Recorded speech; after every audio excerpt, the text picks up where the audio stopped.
Today we've come to Ripley in Derbyshire for a bit of a different visit. This is Stony Econolofts, Pigeon Loft manufacturers. This is Brian Stone, he's the governor at Stony Lofts. Thanks very much for having me around this afternoon, Brian, to have a look at your lofts. Yeah, you're quite welcome. How long have you been in business? We've been here about 20 years now. Yeah. How many different types of lofts do you make? We do no loft rules as standard. Any loft anybody wants, we'll do it for them. This loft that we've got here is like the standard model that we sell and advertise in the paper. Yeah. But if anybody wants anything, big, small, large, we'll do it for them.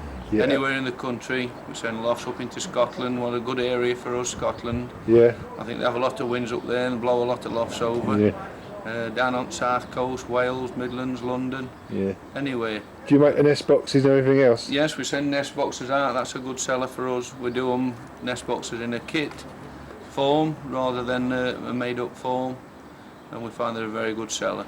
We keep them nice and cheap for the fancier. Yeah, it's a very expensive sport, isn't it? Really. Well, it is. Yes, there's some lofts about nowadays that are very expensive. They're good lofts, but by gum do you pay for them. We like to think we make a good range loft to suit the working man. We're always busy, we're never short of work, so we must be doing something right. Yeah, what timber do you use? All the timbers we use ton and groove timbers, all plain sparring. We don't put any sheet materials in them. The standard lofts are dowel fronts. We use one of these plastic sheeting. Nowadays it's called Correx. It's like an obscure glass which is very popular. Yeah, for widowed. We find the widowed men want this, yeah. Keeps them nice and warm and they can't actually see through it. But yeah, they seem to be going well. That's great, mate. We'll have a quick look around the factory now, shall we? Here we've got Robert. He's just finishing off a petition for a 12x6 shed. I'm sorry, it's a 12x8 shed. It's going to Stafford to a gentleman there that's had 2 loft offers. As you can see, all the guns we use are automatic. A bit dangerous at times, but they do make a good job. Robert's been with us about 2 years now. He's a good lad. How long does it take you to make a loft up then? Robert makes a 12x6 loft each day himself. Does he? Yes. I say he's a good waker. And this one's just about done, I think. Yeah, just try and make sure the doors slide all right. Yeah. Do you actually paint them at all? They go out in raw? We don't. We tend to send them out raw so the customer can treat them whatever colour or paint them at will. A lot of people nowadays are treating them, but they use a water-based treatment, which we think isn't very good. And if you're paying a lot of money for a pigeon loft, you might as well have it done right. Most pigeon fanciers are quite fussy, as you know, want everything to match the lofts they've got, so you know, we don't get many complaints about not treating them. Right, here we've got a selection of the lofts that we've done over the years. A lot of people have won them. At the top we've got Porter and Richards, they've won 3. As you go down there's one, Keith Bush, won the Lerwick race last year, the tile top one. Below him was a loft that John Lovell actually won, but he didn't require it because he got his own lofts, so I think he sold it to someone else. The large white loft on the left there is my own.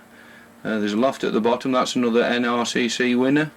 I think we've been giving lofts to the NRCC for about, must be 10 years now. As you can see, a good selection of what anybody wants. Whatever they win, we manage to make up for them what they want.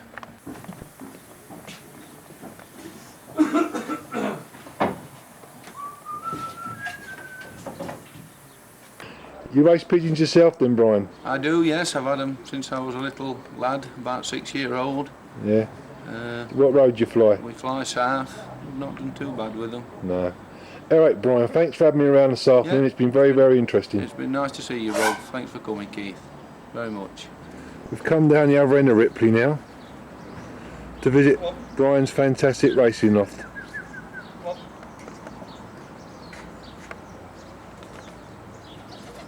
How long have you been in the sport then, Brian? I've been in the sport 38 years, since I was a little lad like. Yeah, what's your best positions you've won? We've topped the fed at most channel races. The longest one, Saints. We've been top fed winners about 10 times.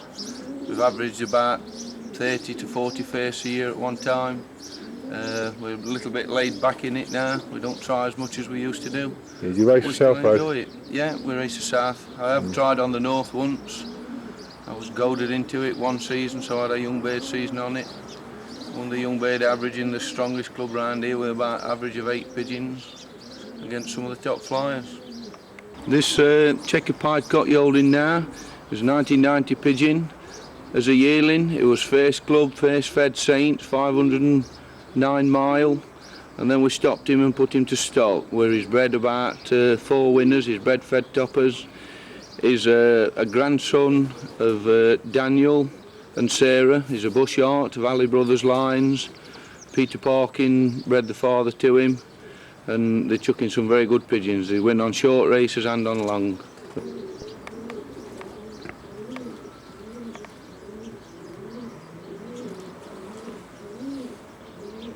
What system you race your birds on, Brian? Well, I race the cocks and the hens.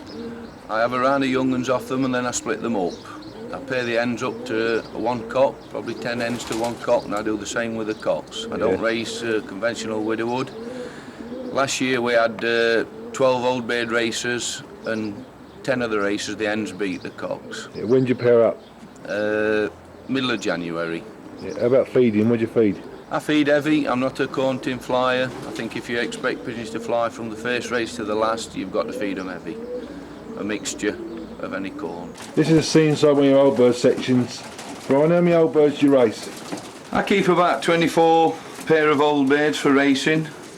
As you can see, some of them still got young ones in the nest, and you can see that I don't clean out. I'm a great believer in deep litter for the pigeon's sake, really. I think it's a lot better for them. Plus it's a lot better for the fancier, I think. There's no... Right, you're looking at one of this pied cock in this middle box here. It was second Nance last week. It was first Nance last year. He also won Saints last year, second fed. He's a bad trapper. He averages about 2 minutes on top of factory next door. But he's like a double grandson of Albert, a good pigeon out of Albert Babbage, and he's a Vanden Bosch. Right, Brian, how about training your birds? How about your old birds? How do you train them and how often? My old birds, they get trained very hard. I'm a great believer in training. Once a day, twice a day. If I could take them 40 miles a day, every day I would, weather permitting. If it's dull or bad weather, I believe leave them in the shed. Yeah. Basically, I'm a hard trainer. Young birds as well. Yeah. What's your favourite training point? From here we go to Lichfield, down towards Birmingham. Sometimes we go on the Leicester run. It's a bit easier down the M1. But I tend to take them anywhere I go. If I go north, I will take them. These are your babies then, Brian. How many babies you breed each season? There's about 80 something young ones in here. They'll all have to go right through to the programme. They go right through to the last race, either Plymouth, Pickerville. As you can see, there's a good variation of colour in them. There's Bush Arts, Vanden Bosch, Janssens. The main breed I keep are Bush Arts, which have proved very good pigeons over the year. How about training them? When do you start training young birds? We'll start training about 3 weeks before the first race, and then they'll probably go every day until we start racing, and we will carry that through, probably to the end of the young bird race. Right, this dark pied hen you've got here now, she won 3 races last year. She topped the fed at Bath last year. I think she's topped the fed at Weymouth. She won 2 races the year before. She's a daughter off the pied cock, which we showed you earlier, a Bush Art. She's been a good pigeon for us.